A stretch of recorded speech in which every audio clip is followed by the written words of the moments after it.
एक ऐसी भविष्यवाणी जो रोंगटे खड़े कर देगी, एक ऐसी भविष्यवाणी जिसमें कहा गया है कि लाखों करोड़ों लोग जो है वो मारे जाएंगे, एक ऐसी भविष्यवाणी जिसमें महाप्रलय आने वाला है और ये कोई ज्यादा समय नहीं लेगा, 2025 के अंदर ही आने वाला है। ये कथन मेरे नहीं है। आज आप लोग किसी भी मीडिया के अंदर या फिर न्यूज़पेपर में देखोगे, Times of India, Hindustan Times, Daily Mail, सब जगह आपको एक ही चीज मिलेगी कि कुछ बड़ा होने वाला है और इतना बड़ा होने वाला है। ये एक भविष्यवाणी है। किसने की है भविष्यवाणी? कौन है ये? तो ये एक महिला है जिनका नाम है बाबा वेंगा। तो आंखों से अंधी है, इन्होंने बहुत सारी भविष्यवाणी पहले भी की है और वो सच भी साबित हुई है।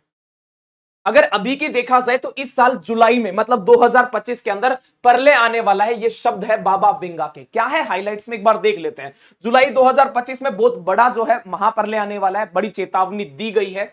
रियो तात्सुकी, जो कि बाबा वेंगा का ही दूसरा नाम है, सुनामी की भविष्यवाणी की है। रियो की पिछली कई भविष्यवाणी सच साबित हो चुकी है। हालांकि केवल और केवल आप जानते हैं दो इंसान ऐसे जिनकी भविष्यवाणियां लगभग सच साबित होती है, एक तो बाबा वेंगा और एक नास्त्रेदमस। इनकी भविष्यवाणी जो है बहुत बार जो है वो सच साबित हुई है।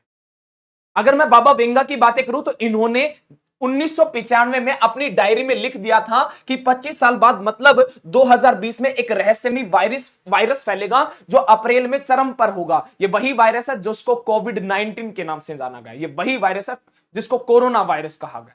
ये बात जो है 25 साल पहले ही लिख दी गई थी, भविष्यवाणी कर दी गई थी। तो ये जब हुआ, सच साबित हुआ, तो इस बाबा के ऊपर और भी ज्यादा ट्रस्ट जो है वो बन गया था लोगों का। और इन्होंने यह साफ भी लिखा था कि 10 साल के बाद में फिर से वायरस फिर से पनपेगा, मतलब 2030 के अंदर फिर से चीजें हो सकती हैं। हालांकि देखा जाए कोई ये आम बात नहीं है। कुछ साइंटिस्टों ने, पहले अमेरिका के साइंटिस्टों ने ये बोला था कि हिंदुस्तान की अगर बातें की जाए ना, लगभग 59% भूकंप की चपेट में आने वाला है, जिसमें 30 करोड़ लोग मारे जा सकते हैं, प्रभावित हो सकते हैं। हमारे पास में ऐसी बातें नहीं बताते। हमारे पास ऐसी बातें इसलिए नहीं बताते क्योंकि हमारे हिंदुस्तान में चल क्या रहा है पता है? हमारे हिंदुस्तान में चल रहा है कि पति को मार दिया, ड्राम के अंदर चिनवा दिया, सीमेंट के अंदर पति को मार दिया गया, बगल में सांप लेटा दिया गया बॉयफ्रेंड के साथ मिलकर। हमारे हिंदुस्तान में चल रहा है कि दामाद संग भागी सास। हमारे हिंदुस्तान के अंदर चल क्या रहा है कि हिंदुओं को मारा जा रहा है बंगाल के अंदर।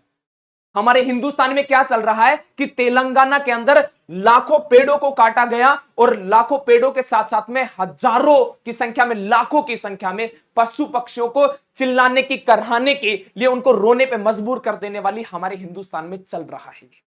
और मैं पहले भी बताया था कि जब जब मनुष्य के द्वारा पाप बढ़ाया जाता है ना, तब तब उस पाप को खत्म करने के लिए प्रकृति अपना रुख मोड़ती है। चाहे वो भूकंप हो, चाहे वो बाढ़ हो, चाहे सुनामी हो, ज्वालामुखी हो, कुछ भी हो, उसको बैलेंस करना आता है। और जब वो बैलेंस करेगी ना, तो हमेशा याद रखना, ना तो वो हिंदू देखेगी, ना वो मुस्लिम देखेगी, ना वो ईसाई देखेगी, ना वो क्रिश्चियन देखेगी।